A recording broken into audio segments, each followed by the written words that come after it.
Good evening all of you, good evening. तो जैसा कि आप सभी बच्चों को पता है कि आप लोग क्लास 9th का चैप्टर 2 पोलिनोमियल बहुपद की जो है पढ़ाई कर रहे थे। और आज जो है अजीत सर नहीं है क्योंकि उनकी कुछ इमरजेंसी छुट्टी है। आज वो छुट्टी पे हैं, इसलिए आज की क्लास आपकी मैं लूंगा। ठीक है, मेरा नाम करण कुमार है और मैं अवंती पे मैथ विषय जो है पढ़ाता हूँ। तो आपने लास्ट क्लास में पढ़ा होगा और आप लोगों को अजीत सर ने पढ़ाया था कि त्रिघात बहुपद क्या होता है, क्यूबिक पोलिनोमियल्स क्या होता है। तो मैं जल्दी से 2 मिनट में इसका रिवीजन करा देता हूं, फिर आप लोगों को आगे की टॉपिक्स हम लोग पढ़ेंगे। तो ध्यान से समझिएगा कि त्रिघात बहुपद क्यूबिक पोलिनोमियल्स क्या होता है। जैसे मैं कुछ एग्जांपल से आपको चीजों को समझाता हूं, या ऐसे समझिए ना कि जिस बहुपद में ठीक है, जिस बहुपद में चर की मैक्सिमम घात या चर का अधिकतम घात कितना होता है, 3 होता है, उसी को हम त्रिघात बहुपद कहते हैं। जैसे एक एग्जांपल देखिए, x³ प्लस 5x प्लस 3। तो क्या ये त्रिघात बहुपद है? आप कहेंगे कि यस सर, ये त्रिघात बहुपद है। क्यों त्रिघात बहुपद है? क्योंकि इसमें चर की मैक्सिमम पावर कितनी है, 3 है, इसलिए क्या है, त्रिघात बहुपद है।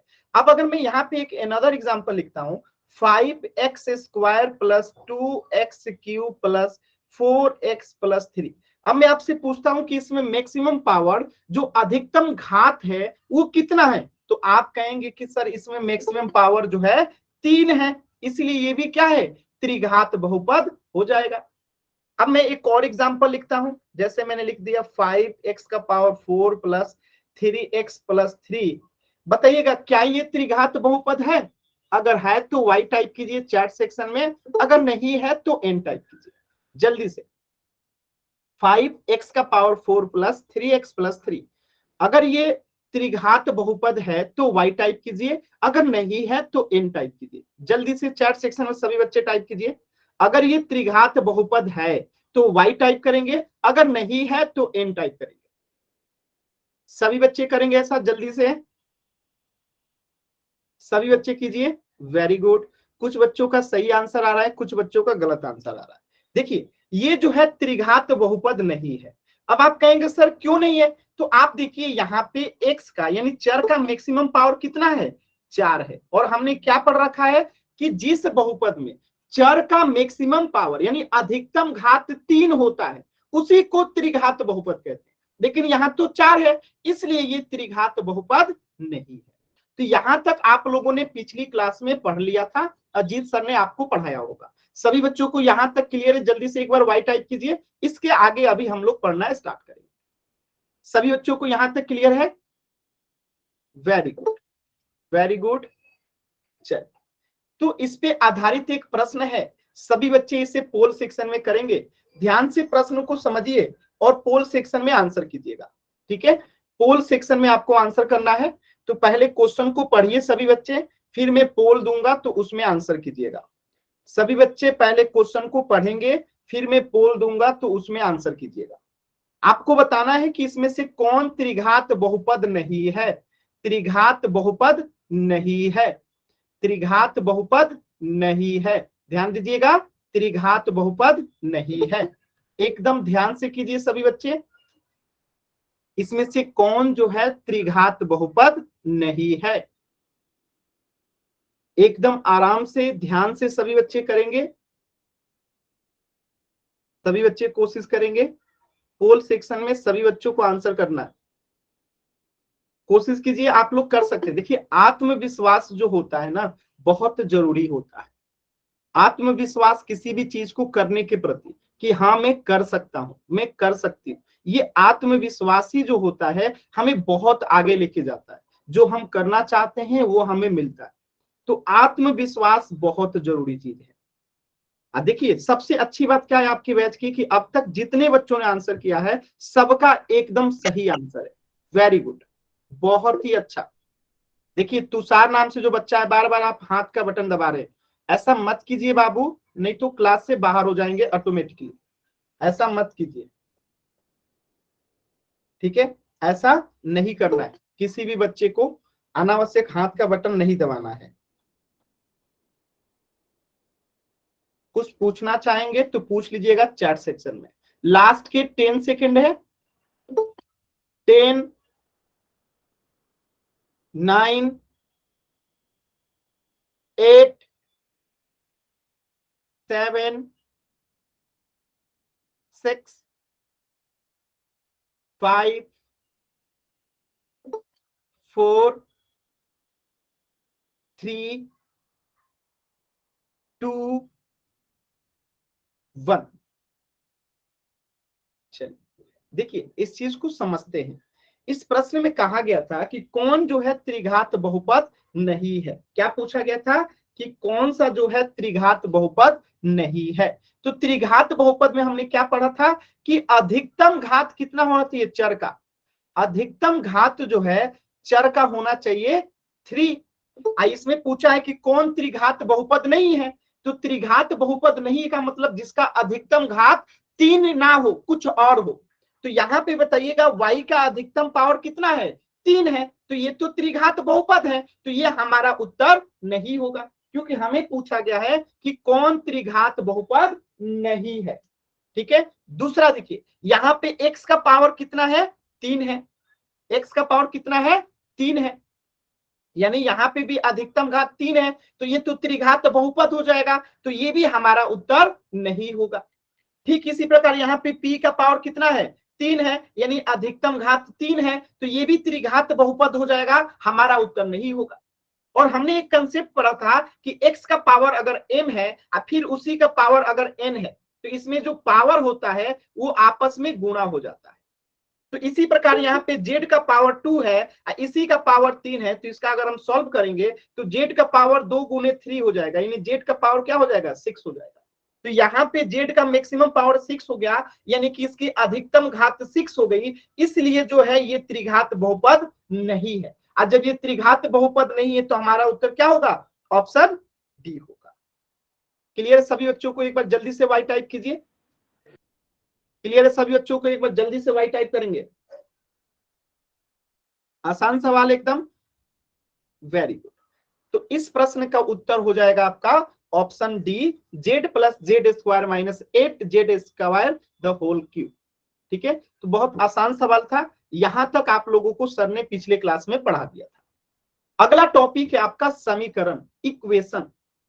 अब ये इक्वेशन एक्चुअल में होता क्या है, आपके मन में ख्याल आ रहा होगा कि सर ये इक्वेशन क्या होता है।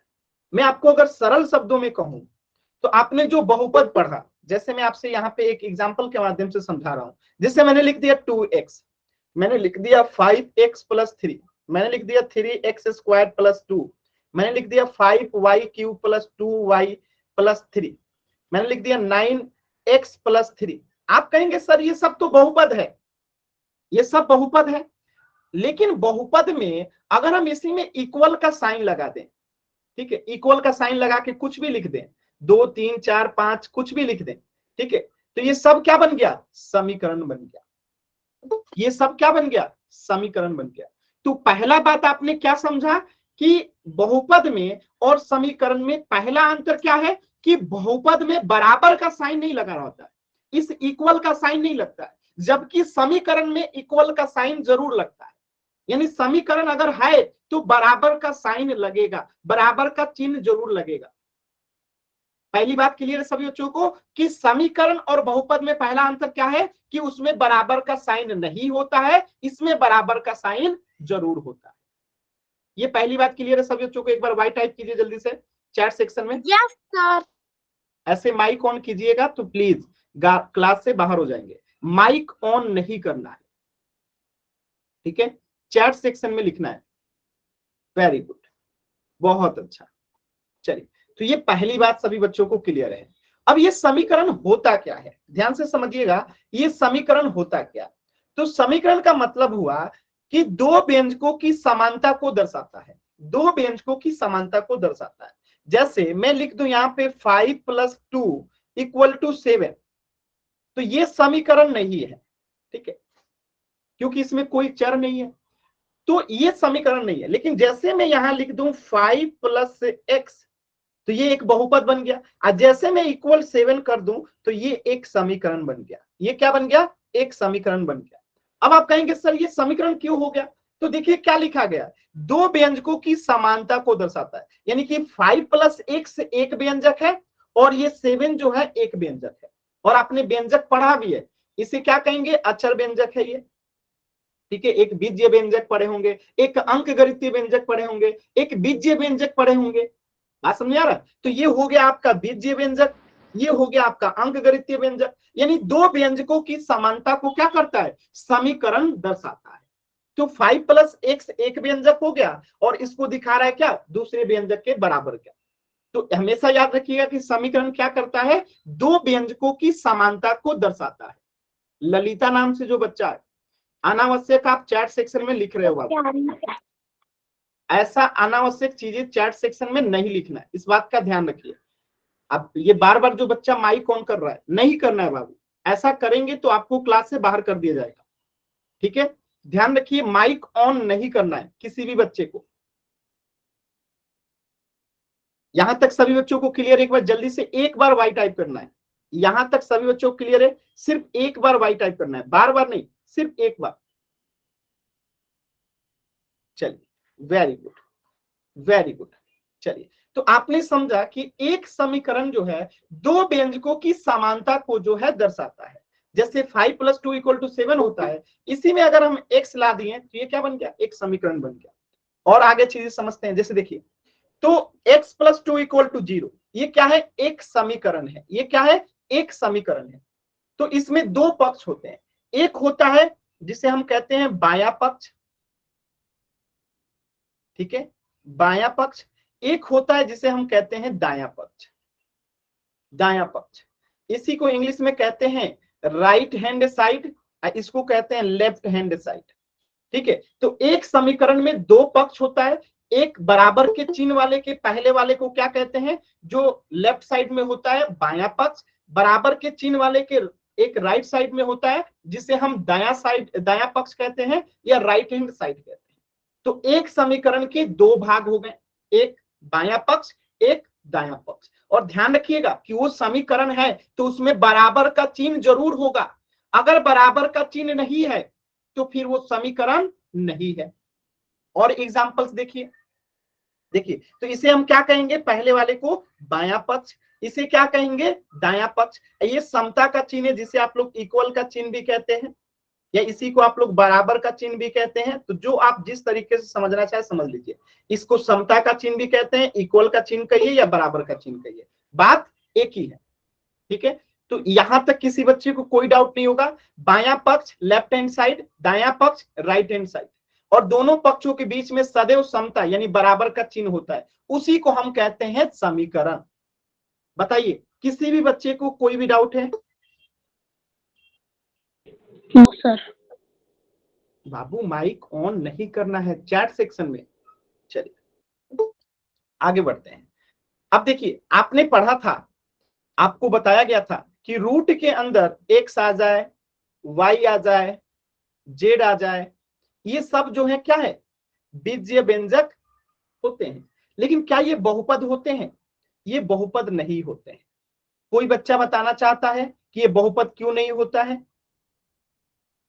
आप में से कोई बच्चा बताना चाहता है कि सर इसके ऊपर वर्गमूल आ गया। और कोई? अच्छा, मैंने अगर मैं ऐसे लिख दूं, ध्यान से देखिएगा, माइक ऑन मत कीजिए बाबू, प्लीज माइक ऑन मत कीजिए। ठीक है, क्लियर है? इसके ऊपर वर्गमूल है इसलिए नहीं, ध्यान से समझिएगा चीजों को, वर्गमूल है इसलिए नहीं। देखिए, इस वर्गमूल के वजह से √2 का जो मान हो गया, रूट जेड का जो मान हो जाता है, जेड का पावर 1/2 हो जाता है।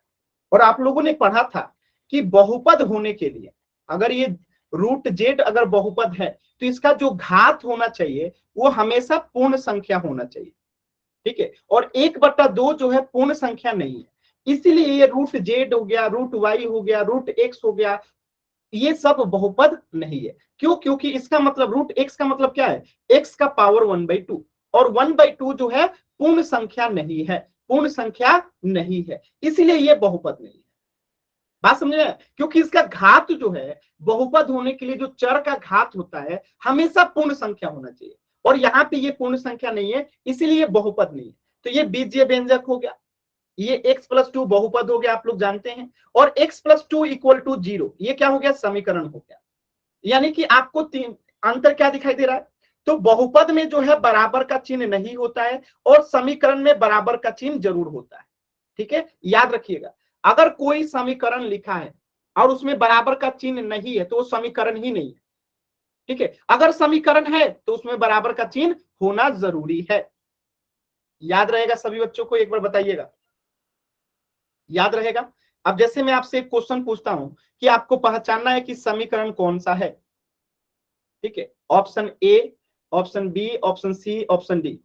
5x + 3, 9x + 5 = 3, 9x² + 2x, 3x - 3। अब इसमें से आपको बताना है कि कौन समीकरण है। चार ऑप्शन आपके सामने, कौन सा समीकरण है। सिंपल सी बात है, जिसमें बराबर का चिन्ह है वही समीकरण है, बाकी समीकरण नहीं है। एकदम आसान है। चलिए पोल सेक्शन में क्वेश्चन कीजिएगा। ये आपके सामने एक क्वेश्चन है, x+2 = 4। आपको बताना है कि क्या ये समीकरण है। अगर समीकरण है तो ए को आंसर कीजिएगा, अगर नहीं है तो बी को आंसर कीजिएगा। एकदम आराम से, कोई जल्दबाजी नहीं करना है। अगर ये समीकरण है तो ए को आंसर करेंगे, अगर नहीं है तो बी को आंसर करेंगे, एकदम आराम से। सभी बच्चे कीजिए एकदम ध्यान से, आराम से। x+2 = 4, अगर समीकरण है तो y, अगर नहीं है तो n। सभी बच्चे very good answer, very good. सभी बच्चों के एकदम सही आंसर आ रहे हैं, वेरी गुड आंसर, बहुत अच्छा, बहुत ही अच्छा answer, very good, very good. सभी बच्चे आंसर कीजिए। देखिए हाथ का बटन अनावश्यक मत दबाइए बाबू। आप लोग, राज रानी नाम से जो बच्चा है, रोहन नाम से जो बच्चा है, कनिष्क नाम से जो बच्चा है, हाथ का बटन नहीं दबाना है बाबू। ध्यान रखिए, हाथ का बटन नहीं दबाना है। देखिए क्लास से बाहर हो जाएंगे, अगर आप हाथ का बटन दबाते हैं तो क्लास से बाहर हो जाएंगे, तो ऐसा मत कीजिए। चलिए पोल सेक्शन में आंसर कीजिए सभी बच्चे। लास्ट के 10 सेकेंड है इस प्रश्न के लिए। 10, 9, 8, 7, 6, 5, 4, 3, 2, 1। चलिए देखिए इस प्रश्न को कैसे करेंगे, एकदम आसान सवाल था। देखिए x+2 = 4 जो है ये एक समीकरण है। क्यों है, मैंने अभी आपको बताया था कि अगर बराबर का चिन्ह दिखा, ये बराबर का चिन्ह दिखा तो वो समीकरण होगा। बराबर का चिन्ह दिखा मतलब वो समीकरण होगा। ठीक है, बात समझ में आया। तो बराबर का चिन्ह देखते ही हम क्या टिक आउट करेंगे कि ये समीकरण है। चलिए तो इस प्रश्न का उत्तर हो गया ऑप्शन ए। अब देखिए मैं आपसे पूछ रहा हूं, option A, B, C, D. x+3, x² + 3 - = 2, 5x + 2 = 0, 9x - 3। आपको बताना है इसमें से कौन समीकरण नहीं है। समीकरण नहीं है, बताइए तो, इन चारों में से कौन जो है समीकरण नहीं है।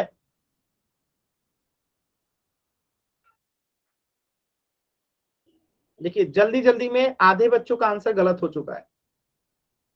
जल्दी जल्दी में आधे बच्चों का आंसर जो है गलत हो चुका है। अभी भी गलत आंसर ही आ रहा है, अभी भी गलत आंसर ही आ रहा है ज्यादातर बच्चों का। कौन समीकरण नहीं है।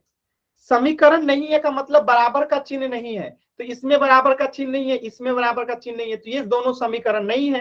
बाकी ये दोनों तो समीकरण है। तो ए और डी जो है समीकरण नहीं है। क्यों नहीं है, क्योंकि इसमें बराबर का चिन्ह नहीं है। बराबर का चिन्ह नहीं है मतलब वो समीकरण नहीं। ठीक है, समीकरण होने के लिए बराबर का चिन्ह जो है जरूरी है। बिना बराबर के चिन्ह का समीकरण होता ही नहीं है। समीकरण की पहचान यानी बराबर की चिन्ह, इक्वल का साइन होना चाहिए, तभी हम उसे समीकरण कहेंगे। तो बी और सी में तो समीकरण है क्योंकि बराबर का चिन्ह है, लेकिन ए और डी में जो है बराबर का चिन्ह नहीं है, इसलिए ये समीकरण नहीं है। चलिए एक प्रश्न कीजिएगा, इसमें से आपको बताना है कि कौन समीकरण है, कौन समीकरण है। ठीक है, पोल सेक्शन में आंसर करना है। इनमें से चार में से कोई एक जो है समीकरण है, आपको ध्यान से देखना है और बताना है कि इनमें से कौन जो है समीकरण है। एकदम ध्यान से, जल्दबाजी नहीं करेंगे, एकदम ध्यान से आराम से पोल सेक्शन में आंसर करेंगे कि इन चारों में से कौन जो है समीकरण है। और अभी अभी मैंने आपको बताया समीकरण को पहचानने का तरीका। समीकरण को कैसे पहचानेंगे, तो बराबर के साइन से। सभी बच्चे कोशिश कीजिए, बिना बराबर के साइन का समीकरण कभी नहीं होता है। बराबर का साइन नहीं है मतलब वो समीकरण है ही नहीं, हो ही नहीं सकता, पॉसिबल ही नहीं है, क्योंकि वो दो व्यंजकों की समानता को बताता है। ठीक है, तो समीकरण के लिए बराबर का चिन्ह लगना एकदम जरूरी है, कंपलसरी है। सभी बच्चे आंसर कीजिए।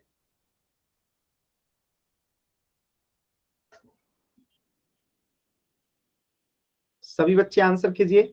बहुत ही अच्छा आंसर आया, सिर्फ एक बच्चे ने गलत आंसर किया है, बाकी सभी बच्चों का एकदम सही आंसर है। लास्ट के 10 सेकेंड है इस प्रश्न के लिए, लास्ट के 10 सेकेंड है, सभी बच्चे कोशिश करेंगे। लास्ट के 10 सेकेंड।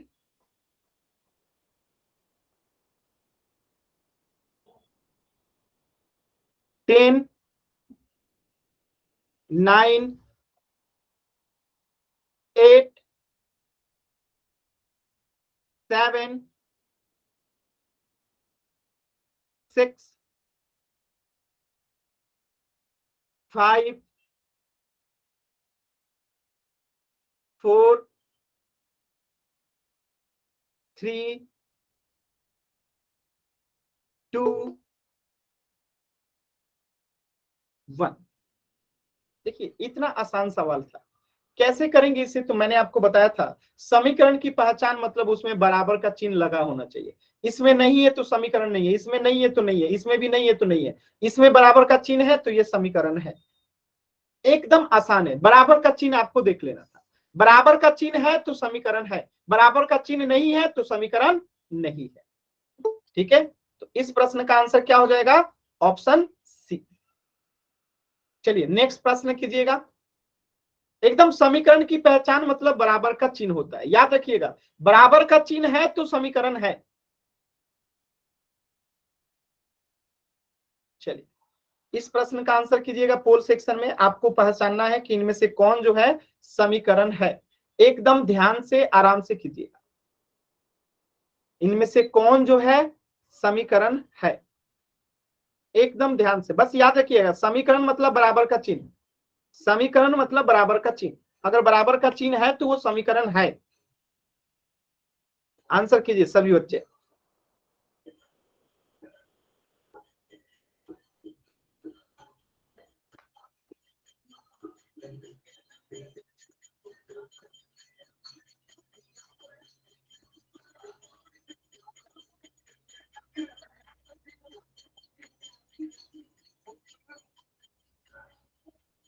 सभी बच्चे आंसर कीजिए।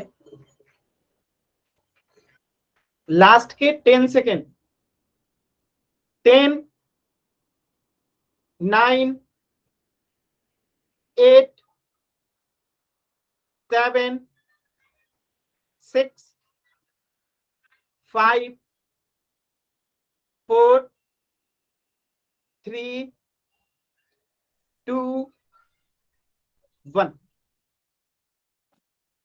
देखिए बहुत आसान सवाल था, और मैंने आप लोगों को बताया था कि बराबर का चिन्ह नहीं है तो समीकरण नहीं है। यहाँ बराबर का चिन्ह नहीं है, समीकरण नहीं है, यहाँ भी नहीं है, समीकरण नहीं है, यहाँ भी नहीं है, समीकरण नहीं है, इसमें है तो ऑप्शन सी समीकरण।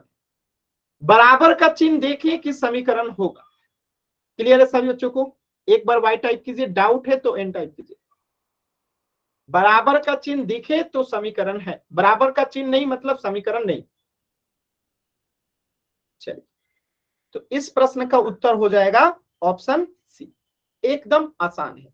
यहां तक किसी भी बच्चे को कुछ भी पूछना है तो आप एन टाइप कीजिए, अगर कुछ नहीं पूछना है तो बस 10 सेकंड का इंतजार कीजिए। कुछ पूछना है तो एन टाइप कीजिए, अगर कुछ नहीं पूछना है तो 10 सेकंड का इंतजार कीजिए।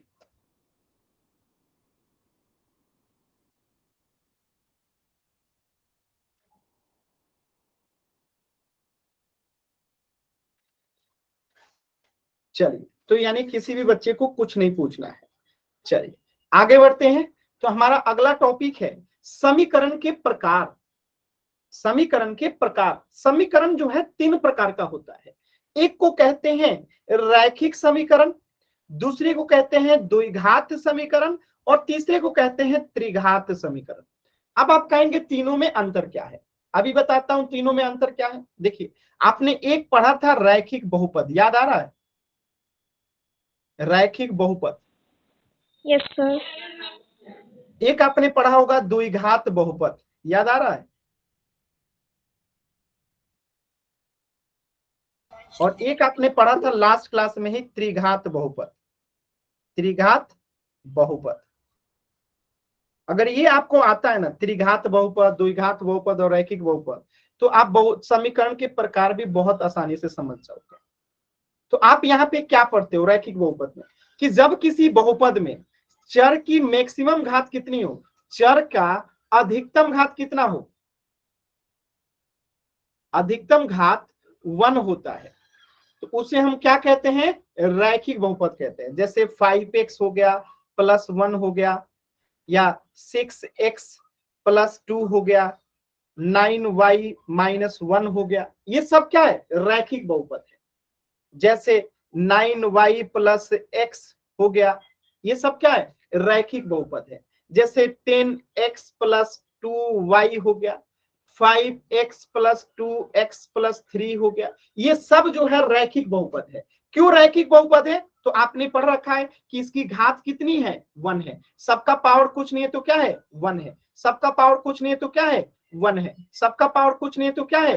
1 है। सबका पावर क्या है? 1 है। इसलिए ये सब क्या है? रैखिक बहुपद है। अब आप कहेंगे सर रैखिक बहुपद तो हमें आता है, तो रैखिक समीकरण क्या है? यही तो रैखिक समीकरण है। इसमें बराबर का साइन लगा दीजिए, ये सब रैखिक समीकरण है। ये सब रैखिक समीकरण है। बात समझ आए? यानी जो रैखिक बहुपद होगा, अगर उसमें हम बराबर का साइन लगा देते हैं तो वो रैखिक समीकरण बन जाएगा। अब ये क्या बन गया? ये लगाते ही रैखिक समीकरण बन गया।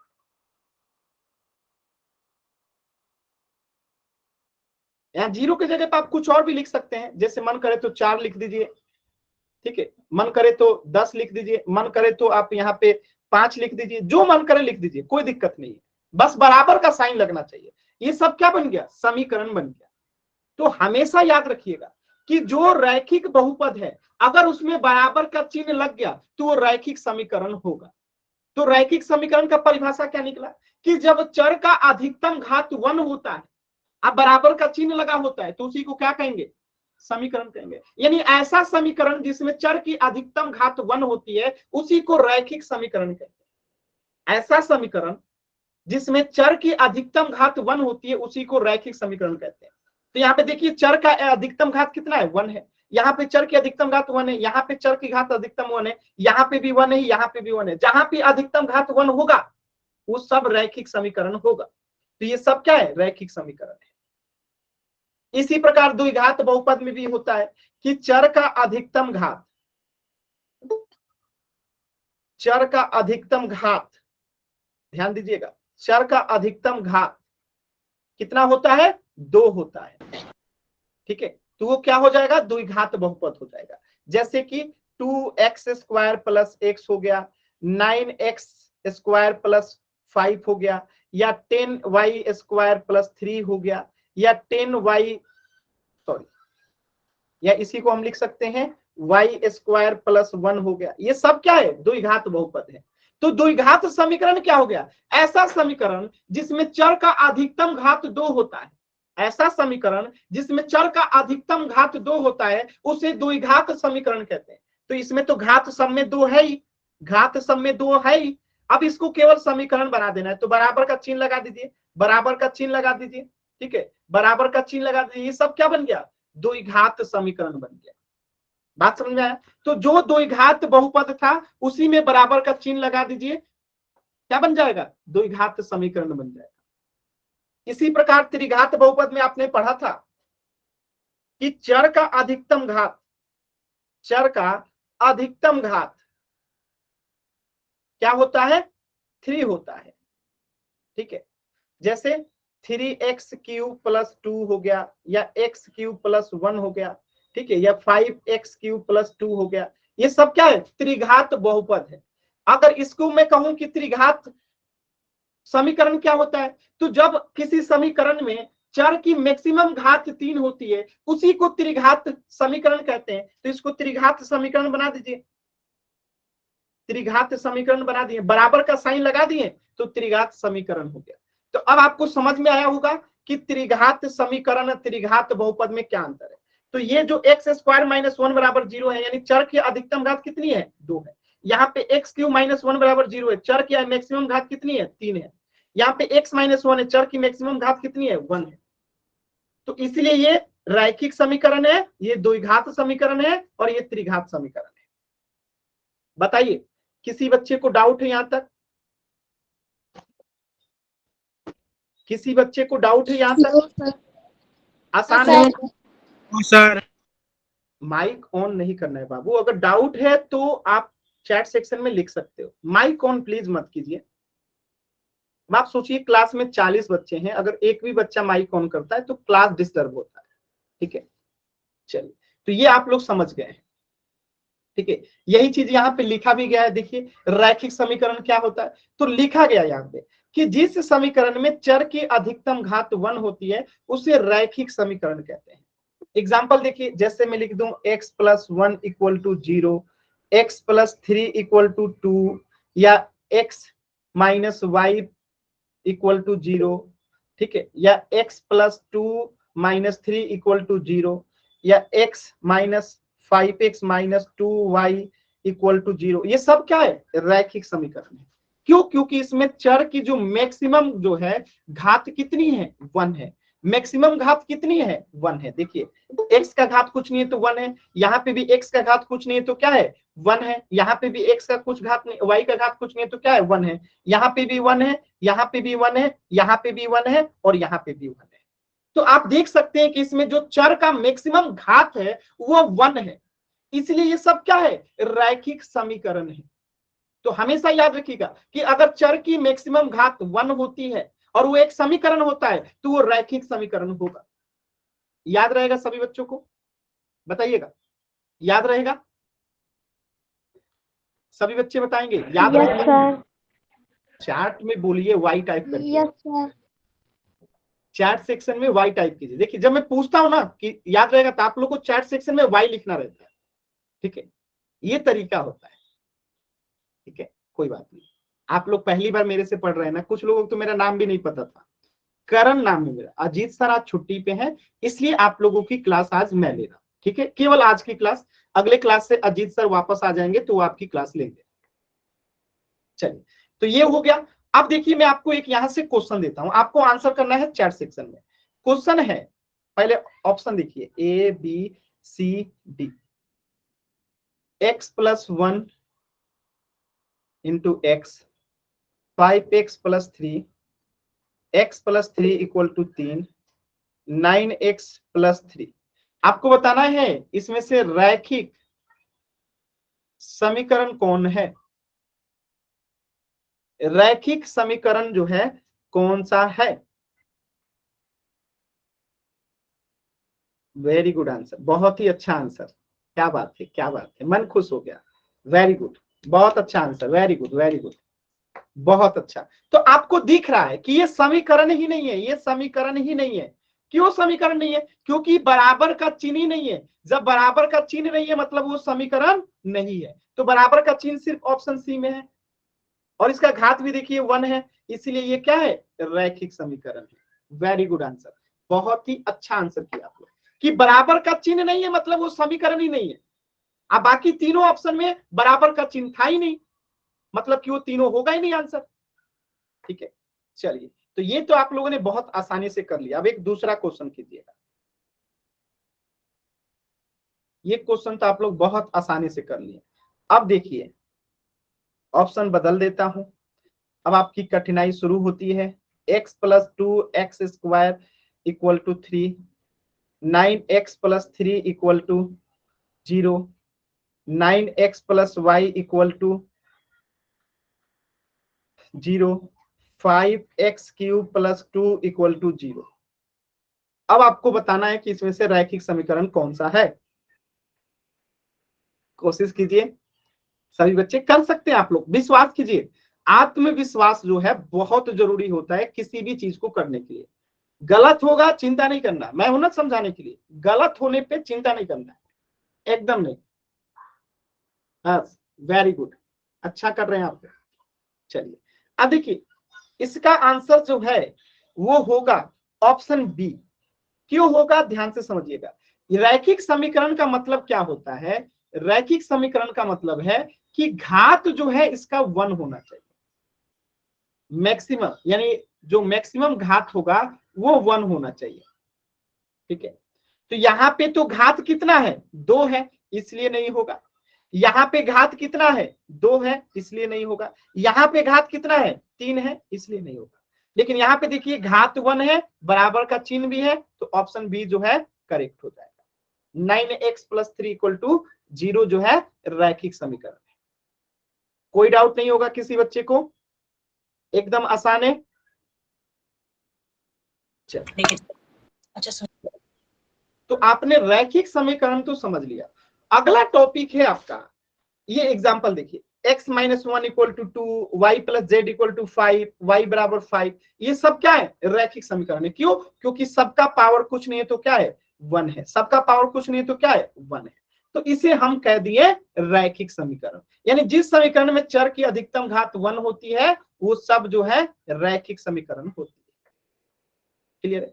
अब देखिए, यहां से एक छोटा सा टॉपिक आता है, बहुत शानदार और प्यारा सा टॉपिक आता है, और उस टॉपिक को कहते हैं एक चर वाला रैखिक समीकरण। अब ये एक चर वाला रैखिक समीकरण में क्या अंतर है? तो जैसे मैं लिखता हूं 2x plus Y equal to 0, और मैं कहूं क्या ये एक चर वाला रैखिक समीकरण है, तो आप कहेंगे कि नहीं है। ये रैखिक समीकरण तो है, लेकिन एक चर वाला नहीं, 2 चर वाला है। क्यों? क्योंकि इसमें 2 चर है, x और y, 2 चर है, इसलिए ये रैखिक समीकरण तो है लेकिन 2 चर वाला है। तो एक चर वाला क्या होगा, 2x प्लस 3 इक्वल टू 0 हो गया। इसमें देखिए एक ही चर है और एक ही पावर है। तो याद रखिएगा, एक चर वाला रैखिक समीकरण के लिए क्या कंडीशन है कि चर भी एक हो, घात भी एक हो और बराबर का चिन्ह हो, उसी को कहेंगे एक चर वाला रैखिक समीकरण। यानी चर की घात कितनी होनी चाहिए, 1, और केवल एक ही चर होना चाहिए, आप बराबर का चिन्ह होना चाहिए। ये तीनों जब होगा तो उसी को कहेंगे रैखिक समीकरण इन 1 वेरिएबल, या एक चर वाला रैखिक समीकरण। अब देखिए, मैं आपको एक और एग्जांपल से कराता हूं, समझिएगा। मैं यहां लिख देता हूं 5x³ प्लस 2x बराबर 3, 9x plus Y equal to 3, 9x बराबर 4। ठीक है, और 9x प्लस 3 इक्वल टू कुछ नहीं। ये ऑप्शन ए है, ये बी है, ये सी है, ये डी है। आपको बताना है इसमें से रैखिक समीकरण इन 1 वेरिएबल कौन सा है। रैखिक समीकरण एक चर वाला, 4 ऑप्शन है, आपको बताना है इसमें से एक चर वाला रैखिक समीकरण कौन सा है।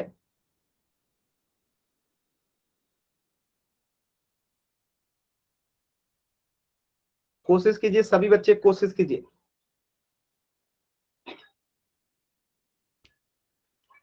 कोशिश कीजिए सभी बच्चे, वेरी गुड, अच्छा कोशिश कर रहे हैं आप लोग। कोशिश कीजिए सभी बच्चे,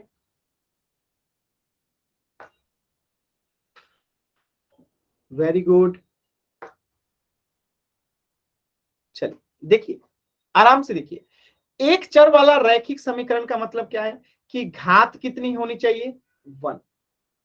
चर कितना होना चाहिए 1 और इक्वल का साइन होना चाहिए। ये अगर 3 चीजें हैं तो वो क्या हो जाएगा 1 चर वाला रैखिक समीकरण हो जाएगा।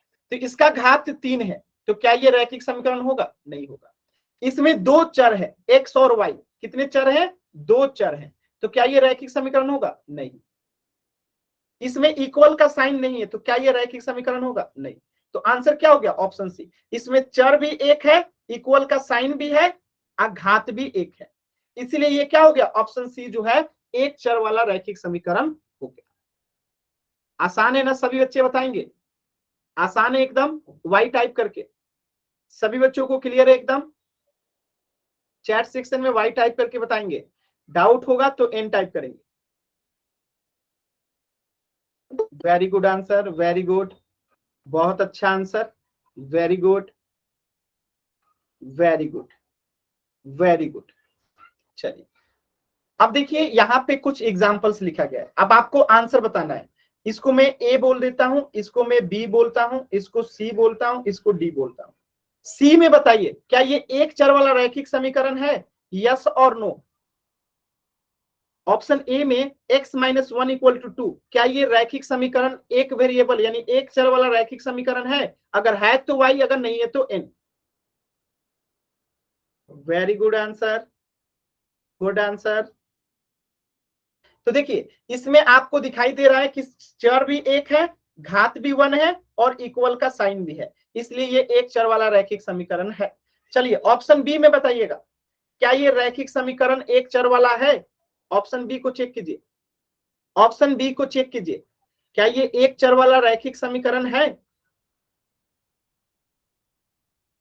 कोशिश कीजिए सभी बच्चे y और n में आंसर करने के लिए। सभी बच्चों का आंसर गलत है, ये एक चर वाला रैखिक समीकरण है, क्योंकि देखिए यहाँ पे एक ही चर है y एक ही चर है, इनका पावर भी क्या है 1 है, इनका पावर भी क्या है 1 है और इसमें बराबर का साइन भी है, इसलिए ये क्या हो गया रैखिक समीकरण एक चर वाला होगा।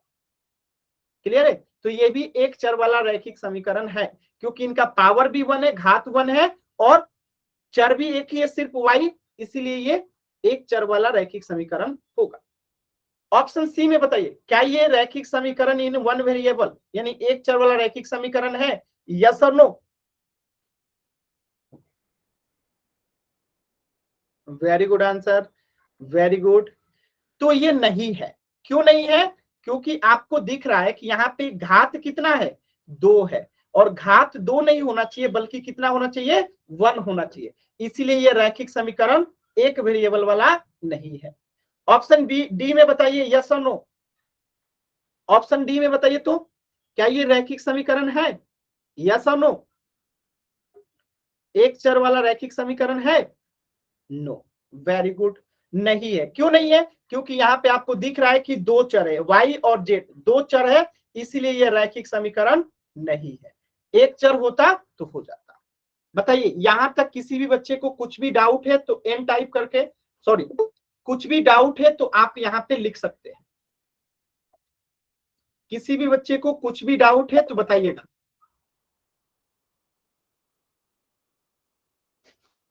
क्लियर है ना सभी बच्चों को?